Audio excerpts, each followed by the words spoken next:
वो पट के भी ले सरपंच सील के वो फ्लैग वो उतार दी उन्होंने, खींच दिए सारे।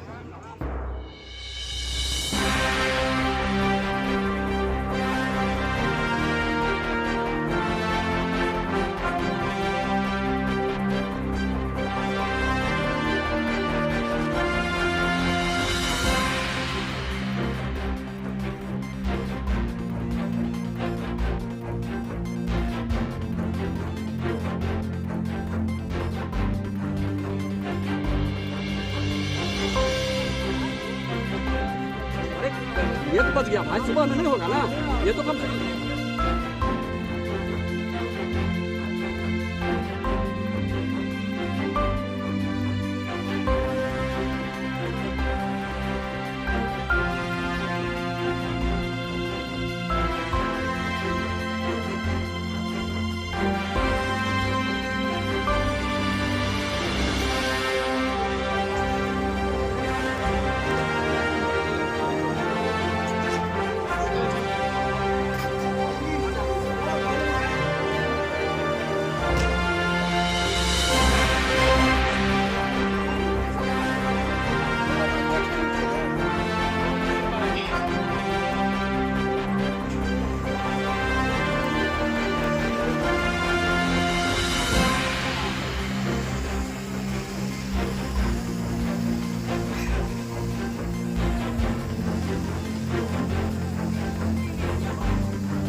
धम्मपद संघ का उद्देश्य भारत में रहने के लिए एक शांतिपूर्ण, सहज व गौरवमयी वातावरण तैयार करना है। तुम्मे ही किच्चंग आतप्पं अक्खा तारो तथागता पटिपन्ना पमोखंती झाइनो मार वंदना। तुम्हें ही कृत्य करना है, तथागत तो केवल मार्ग बतलाने वाले हैं। इस मार्ग पर आरूढ़ होकर ध्यान करने वाले मार बंधन से मुक्त हो जाते हैं। सब्बे संखारा निच्चाति यदा पय्याय पश्यति अथ निबंधति दुखे ऐस मग्गो विशुद्धिया। सभी संस्कार अनित्य हैं, ऐसा जब प्रज्ञा से देखता है तब दुखों से निर्वेद को प्राप्त करता है। यही विशुद्धि का मार्ग है। सब्बे संखारा दुखाति यदा पय्याय पश्यति अथ निबिंदति दुखे ऐस मग्गो विशुद्धिया। सभी संस्कार दुख हैं, ऐसा जब प्रज्ञा से देखता है तब दुखों से निर्वेद को प्राप्त करता है। यही विशुद्धि का मार्ग है। सब्बे धम्मा अनत्ताति यदा पय्याय पश्यति अथ निबिंदति दुखे ऐस मग्गो विशुद्धिया। सभी धर्म पंच स्कंध अनात्म हैं, ऐसा जब प्रज्ञा से देखता है तब दुखों से निर्वेद को प्राप्त करता है। यही विशुद्धि का मार्ग है। विवाह बौद्ध धर्म से हो या मुस्लिम, ईसाई, हिंदू या सिख धर्म से, इससे अधिक फर्क नहीं पड़ता, क्योंकि यह तो एक औपचारिकता मात्र है। लेकिन विवाह की परंपरा ही यह निश्चित करती है कि विवाह के बाद नवदंपति किस जीवन शैली को अपनाएगी। जीवन शैली हमारे जीवन के लिए बहुत अधिक महत्वपूर्ण है, क्योंकि जीवन शैली से ही हमारे जीवन में दुख और सुख आते हैं। बौद्ध धर्म से यह विवाह संपन्न हो, लेकिन जीवन शैली बौद्ध धर्म के अनुसार ना हो तो बौद्ध धर्म का कोई लाभ नव दंपत्ति को नहीं मिल सकता। इसलिए जो लोग अपने बच्चों का विवाह बौद्ध धर्म की परंपरा से करवाना चाहते हैं, उन्हें इस बात पर अधिक ध्यान देना चाहिए कि उन्हें बौद्ध धर्म की शिक्षा भी दी जाए। बुद्ध और बाबा साहेब की केवल मूर्तियों से हमारा और हमारे बच्चों का उद्धार संभव नहीं है। यह बौद्ध परंपरा है। यह आपको सत्य को स्वीकार करना सिखाती है। यह आपको सत्य के साथ जीना सिखाती है। जब आप सत्य के साथ जीना सीख जाते हैं, तो आपके जीवन में असत्य जो कष्ट पैदा करता है, वे रुक जाते हैं। इसीलिए धम्मपथ संघ के आचार्य आदरणीय दिलीप यादव जी ने धम्मपथ संघ का प्रथम वर्ष का कोर्स करके अपने जीवन में उस सत्य का दर्शन किया। उस सत्य को अपने जीवन में आचरण करके अपने जीवन में महानतम सुख को महसूस किया। इसलिए उनकी भी हार्दिक इच्छा हुई कि यह नवदंपति भी इस सत्य के दर्शन करे, इस सत्य के लाभ से अपने जीवन के दुखों को दूर करे। उनकी इच्छा थी कि उनकी बहन अपने जीवन में आने वाले कष्टों को पहले से ही देखकर उनके समाधान के लिए अपने आप को तैयार कर ले। लेकिन धर्मांधता और जातिवादी घृणा, द्वेष ने नवदंपति से उनके दुख मुक्त जीवन का यह मूल मंत्र छीन लिया। सामान्यतया मनुष्य के भीतर उसे दुख देने वाली चित्त प्रवृत्तियां स्वाभाविक तौर पर उत्पन्न होती हैं, लेकिन बुद्ध के धम्म के जानकार लोग इन चित्त प्रवृत्तियों को पहचानना सीख जाते हैं, पहचान कर उन्हें नियंत्रित करने लग जाते हैं और अपने जीवन में दुख को नहीं आने देते। धम्मपथ संघ इस नवदंपति के जीवन के लिए मंगल कामनाएं प्रेषित करता है। भवतु सब मंगलं, भवतु सब मंगलं, भवतु सब मंगलं। नमस्कार, आप देख रहे हैं एनबी न्यूज 24x7 नीलम बोध के साथ। और साथियों, आज हूं मैं जयपुर में, और जयपुर में आने का एक बहुत ही बड़ा कारण है, और मैं आपको अवगत करा दूं, क्योंकि कहते हैं ना कि शुरुआत करने के लिए सिर्फ सोच का होना जरूरी है, जागरूकता का होना जरूरी है, परिपक्वता का होना बहुत जरूरी है। जिस व्यक्ति ने अपने मन को साध लिया, जिस व्यक्ति ने अपनी सोच को बदल लिया, वो बहुत बड़ी क्रांति कर देता है। और उसी क्रांति का आगाज आज जयपुर की धरती पर हुआ है। जी हाँ, आप देख रहे होंगे, यादव परिवार आपका हार्दिक स्वागत करता है।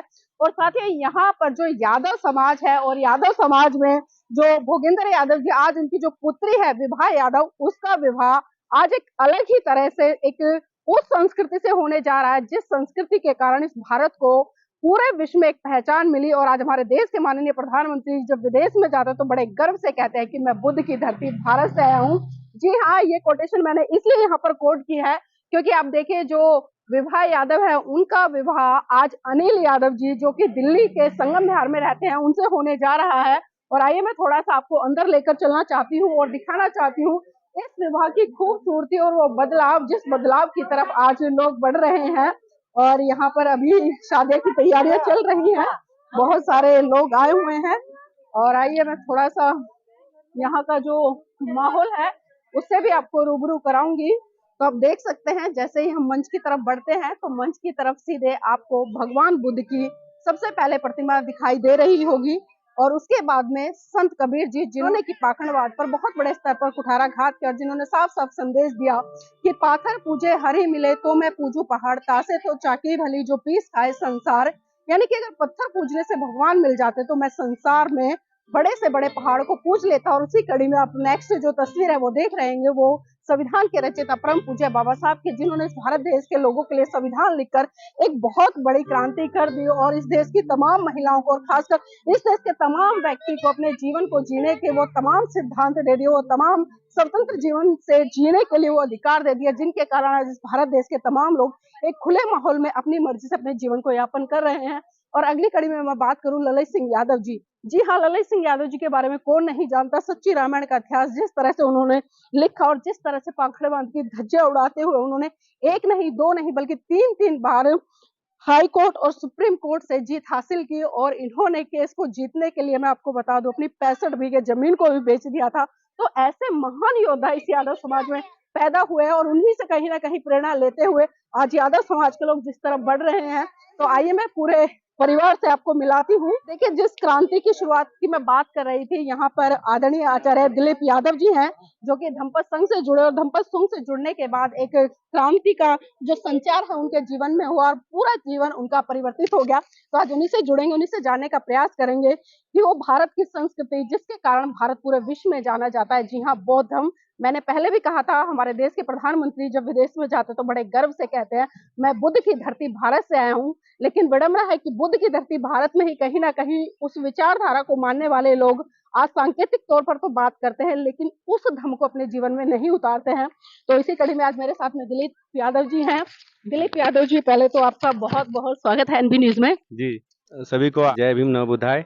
जी, जय भीम नमो बुद्धाय। आदरणीय दिलीप जी, आज जिस तरह से आपने एक नई शुरुआत की है और परिवार का पूरा साथ मिला है, आज बहन की शादी हो रही है और बौद्ध धर्म से हो रही है, तो पहले ये बताइएगा कि परिवार में कुछ कठिनाई आई, समाज में कुछ कठिनाई आई? क्योंकि कहीं ना कहीं जब हम लीग से हटकर चलते हैं तो बहुत सारा परिवर्तन आता है, लोगों के तरह तरह के ताने भी सुनने पड़ते हैं। तो क्या कुछ ऐसा घटित हुआ है या इजिली सब लोग मान गए? नहीं, पिताजी तो वैसे पहले से कबीरपंथी है। जी। वो तो पहले से ही कहते हैं कि मतलब हम नया चीज परिवर्तन करना चाहते हैं और कबीर बुद्ध का तो एक ही विचार है। तो पापा जी को बहुत खुशी है इस बात से।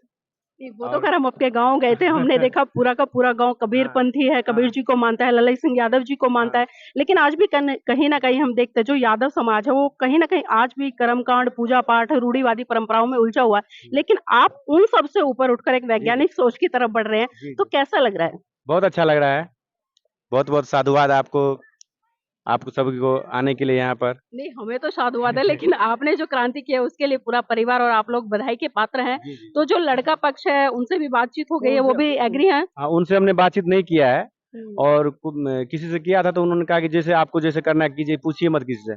पूछेंगे तो 10 तरह की बात करेंगे और दिमाग वो डिमोटिवेट कर देंगे। मतलब 10 लोग 10 तरह की बात। हाँ, 10 अच्छा नहीं लगेगा तो किसी को क्या लगेगा। मैंने कहा ठीक है, कोई बात नहीं है, हम करवा रहे हैं, हम लड़की वाले, हम जिस हिसाब से कराएंगे तो करना पड़ेगा उनको। बिल्कुल बिल्कुल। हाँ, उस हिसाब से हमने हिम्मत किया है इससे। जी, चलिए, आपकी हिम्मत को हम बहुत बहुत सलाम करते हैं। आपके ही साथ हैं, परिवार के लोग हैं?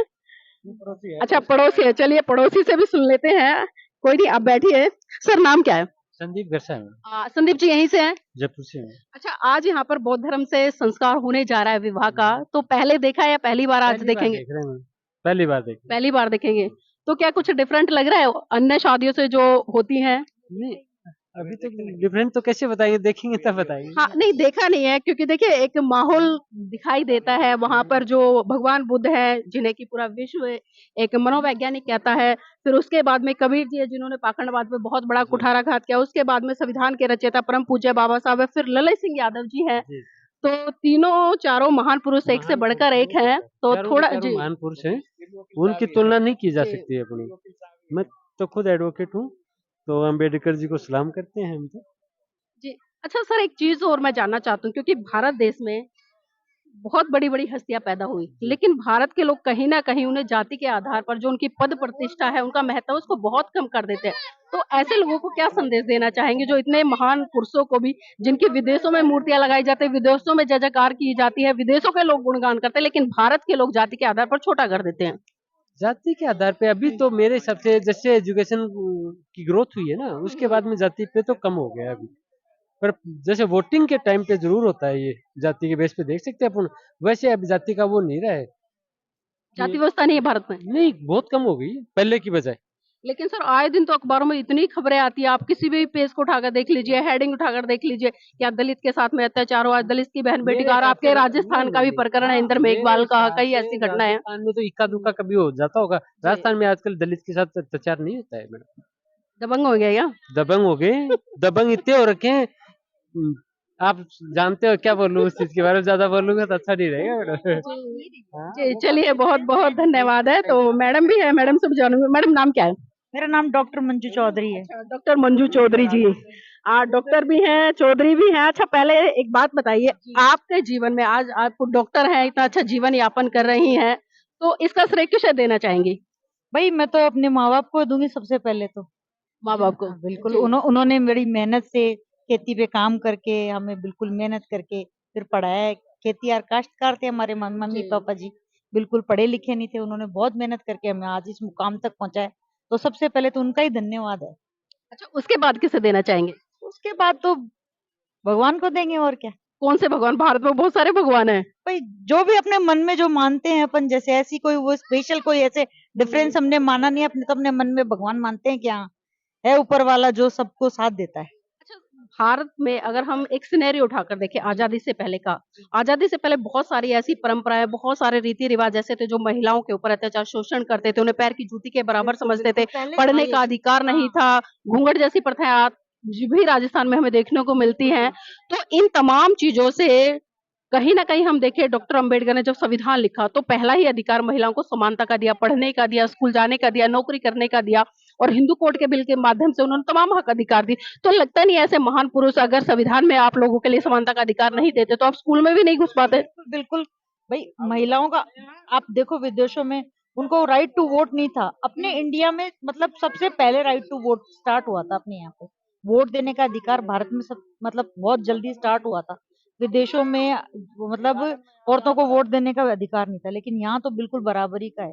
ये तो अम्बेडकर जी की देन है देखो। लेकिन उनको भूल क्यों जाती है भारत कोई देश की नहीं भूलता महिलाएं? उनको तो देखो, ऐसा नहीं है कि नहीं, भूल मैंने आपसे पूछा, आपने पिताजी का नाम लिया, वास्तव में लेना चाहिए, वो माता पिता है, जन्म दिया है, लेकिन उसके बाद आपने कहा भगवान का है, लेकिन आपने एक बार भी नहीं कहा कि डॉक्टर अम्बेडकर ने संविधान में जो अधिकार दिए उसके कारण है, क्योंकि मेन तो हमारा डॉक्यूमेंटली होता है ना जो अधिकार हमें जो उन्होंने बहुत अच्छा किया है। जैसे जो भी है फीमेल्स को आगे लाने में, महिला सशक्तिकरण में सबसे पहला हाथ ही अम्बेडकर जी का है।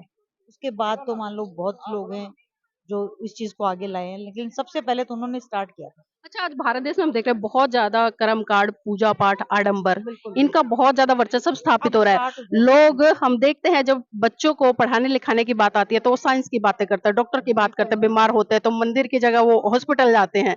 तो क्या कहेंगे इस पर? वो तो चाहिएगा, अगर हॉस्पिटल नहीं होगा तो देखो कुछ भी नहीं हो सकता है। जब इंसान बीमार पड़ता है ना तो डॉक्टर्स ही हैं जो सबसे पहले संभालते हैं। और ये आपने कोरोना में वो भगवान का दर्जा है ना उनका। तो बिल्कुल बिल्कुल, आपने कोरोना में देख भी लिया कि उस समय सब पीछे हो गए थे, सब जगह ताले लगे, आडंबर सब मतलब ये जो रूढ़िवादी था वो सब पीछे चली गई थी, सिर्फ डॉक्टर ही थे जो आगे थे। सबने परंपराएं तोड़ दी उस समय। मुसलमान जो दफनाते थे उन्होंने भी जलाना बहाना शुरू कर दिया, हिंदुओं ने भी कर दिया, सबने मतलब जी। आप उस वक्त ऐसा हालत हो गई, ये हालत थी कि अपने परिवार वाले भी मतलब अंतिम संस्कार में नहीं जा रहे थे। हॉस्पिटल का स्टाफ उनका मतलब अंतिम संस्कार कर रहा था। अपने पराये का वो हो गया था उस टाइम, पूरा पता चल गया था कि कौन अपना, कष्ट आने पर कोई अपना नहीं है और कोई पराया नहीं है। ये चीज कोरोना में पता चली है लोगों को। चलिए, रिश्तों की पूरी मतलब पोल खोल दी है कोरोना।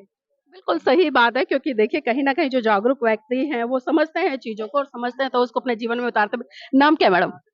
कमला। कमला जी यहीं से हैं? हाँ जी, परसों अच्छा, आज यहाँ पर बौद्ध धर्म से विवाह होने वाला है तो कैसा लग रहा है? देखवा के लिए बैठे थे, अब देख सा। अच्छा, देखने के लिए बैठे हो? हाँ। आज से पहले कभी नहीं देखा? नहीं कभी नहीं देखा, जब तो बैठे 3 घंटा हुआ इंतजार कर लिया था भाई, कब देखा। वो 3 घंटे से इंतजार है। हाँ। तो देखिए ये इंतजार भी कहीं ना कहीं लोगों के लिए एक प्रेरणा का स्रोत बनेगा। इतना लंबा समय शादी की मान्य तो टाइम दिया जा मैं देखवा के लिए। मतलब जिज्ञासा है कि क्या कुछ होगा, हाँ है ना? हाँ। चलिए, बहुत अच्छी बात है, जिज्ञासाएं हैं और भी लोग हैं यहाँ पर, कुछ युवा हैं, युवाओं से जुड़े। नहीं भाग कहाँ रहे हो भाई? पढ़े लिखे लग रहे हो मुझे, ऐसे कैसे भाग रहे हो? नाम बताइए। सोनू। सोनू, भाग क्यों रहे थे पहले ये बताओ। ऐसे ही बताओ भाई, महिलाओं को इतनी मुश्किल से बराबरी का अधिकार मिला है, बोलने की आजादी मिली है और आप उसको खुद ही गवा रहे हो। नहीं गवा रहे, बताइए। अच्छा, ये बताइए आज यहाँ पर कुछ